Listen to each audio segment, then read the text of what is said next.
सब सुख लाहे तुम्हारी शरणा तुम రక్షక కాహో డరన సంకట మోచన్ మహాబలి హనుమాన్. ఎవరి పేరైతే పలికితే కష్టాలు బాధలు దూరమైతాయో తను ప్రభు శ్రీరాముని మహాభక్తుడు. ఈ ప్రపంచం లాస్ట్ వరకు ధర్మాన్ని కాపాడేవాడు అతనే హనుమాన్. హనుమంతుణ్ణి మహాశివుని రూపం అని కూడా అంటారు. హనుమంతునికి శివునికి ఒకసారి ఘోరమైన యుద్ధం జరిగిందని మీకు తెలుసా? అసలు హనుమంతుడు పుట్టక ముందు నుండే రామునితో సంబంధం ఉంది అంటే మీరు నమ్ముతారా? ఇలాంటి హనుమాన్ కి సంబంధించిన స్టోరీస్ మరెన్నో మీకు తెలియనివి ఉన్నాయి. వీడియోని మొత్తం చూసి అవేంటో తెలుసుకోండి. చూడడం మాత్రమే కాదు, లైక్ చేసి కామెంట్ లో జై హనుమాన్ అని పెట్టండి. ఇలాంటి వీడియోస్ కోసం పక్కా సబ్స్క్రైబ్ చేసుకోండి.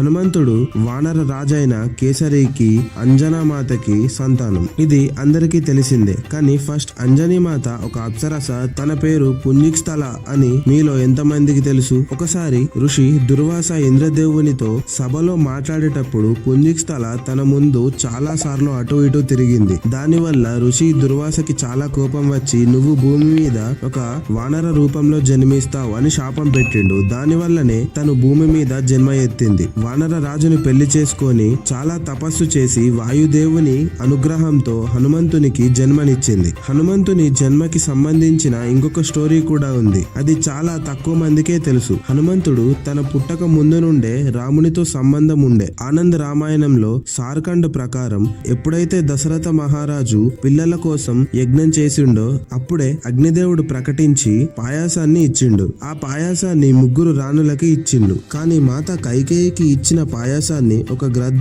పట్టుకొని అంజనీ పర్వతం మీద నుండి వెళ్లేటప్పుడు అక్కడ పడిపోయింది. అది అంజనీ మాతకి దొరికింది. తను తిన్నది. అప్పుడే హనుమంతుడు పుట్టిండు. ఒకవైపు పాయాసంతో రాముడు, లక్ష్మణుడు, భరతుడు, శత్రుఘ్నుడు పుడితే ఇటువైపు మహాబలి హనుమాన్ పుట్టిండు. హనుమాన్ కి ఎన్నో పేర్లు ఉన్నాయి. కానీ అందరూ చిన్నప్పటి నుండి హనుమాన్ అనే పిలుస్తారు. కానీ ఈ పేరు తనకు పుట్టినప్పుడు పెట్టింది కాదు. హను అంటే దవడ అన్నట్టు. రామాయణంలో కిష్కింద కాండం ప్రకారం చిన్నప్పుడు హనుమాన్ సూర్యుణ్ణి చూసి పండు అనుకొని తినడానికి వెళ్ళినప్పుడు ఇంద్రదేవుడు చూసి తన వజ్రాయుధంతో కొట్టిండు. దానివల్ల హనుమాన్ స్పృహ తప్పి పడిపోయిండు. వాయుదేవుడు ఇదంతా చూసి చాలా కోపానికి వచ్చి హనుమాన్ని తీసుకొని పాతాళలో వెళ్లిపోయిండు. కోపంతో ప్రపంచం మొత్తం గాలిని ఆపేసిండు. ప్రతి జీవి చనిపోవడం స్టార్ట్ అయింది. ప్రపంచమంతా అల్లకల్లోలమైంది. అప్పుడు దేవుళ్ళు అంతా వెళ్లి హనుమాన్ కి శక్తులు ప్రసాదించిల్లు. వజ్రాయుధం వల్ల హనుమాన్ దవడ ఇరిగింది. అందుకే మనం బజరంగ్ని హనుమాన్ అని అంటాం. బ్రహ్మదేవుడు కాలం చివరి వరకు చిరంజీవి వరాన్ని ఇచ్చిండు. విష్ణుదేవుడు అతిపెద్ద భక్తునిగా ఉంటావు అని వరాన్ని ఇచ్చిండు. ఎలాంటి అస్త్రమైన శస్త్రమైన హనుమాన్ కి ఏం జరగదు అని ఇంద్రదేవుడు వరాన్ని ఇచ్చిండు.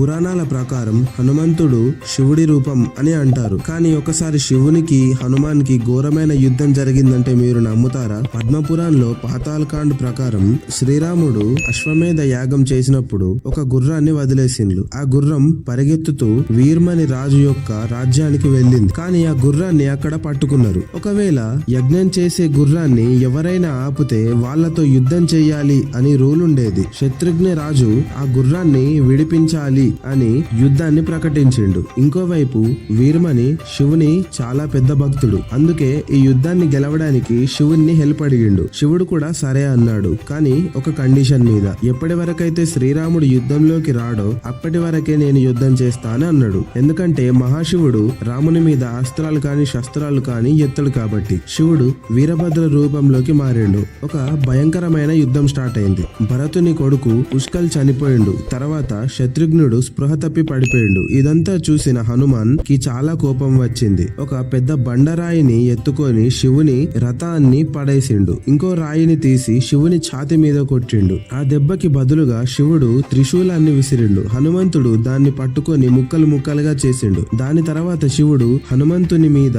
శక్తిని ప్రయోగించిండు. అది వెళ్లి హనుమాన్ కి తాకడంతో తన బ్యాలెన్స్ మిస్ అయింది. కోపానికి వచ్చి శివుని మీదికి పెద్ద చెట్టుని విసిరిండు. శివుని మెడలో ఉన్న పాము భయపడి వెంటనే పాతాళ లోకానికి పారిపోయింది. శివుడు హనుమంతునికి నిన్ను చంపేస్తా అని వార్నింగ్ ఇచ్చిండు. దాని తర్వాత శివుడు ఒక పెద్ద ఐరన్ రాడ్ ని హనుమాన్ మీదికి విసిరిండు. అప్పుడు హనుమంతుడు విష్ణుదేవుణ్ణి ప్రార్థించి స్పీడ్ గా దాని నుండి తప్పించుకున్నాడు. హనుమంతుడు చాలా కోపానికి వచ్చి బండలతో చెట్లతో వర్షాన్ని స్టార్ట్ చేసిండు. ఇదంతా చాలా సేపు వరకు జరిగింది. లాస్ట్ కి హనుమంతుడే గెలిచిండు. ఇంకా హనుమాన్ కి సంబంధించిన చాలా టాపిక్స్ ఉన్నాయి. ఈ వీడియోకి పార్ట్ 2 కూడా ఉంది. ఆ వీడియోని మీరు తప్పకుండా చూడాలి అనుకుంటే కామెంట్ లో పార్ట్ 2 కావాలి అని పెట్టండి. మరి ఇలాంటి వీడియోస్ కావాలి అంటే ఛానల్ ని సబ్స్క్రైబ్ చేసుకోండి. ఇలాంటి టాపిక్స్ ని మీ ఫ్రెండ్స్ అండ్ ఫ్యామిలీకి తప్పకుండా షేర్ చేసి లైక్ చేయండి. Thank you.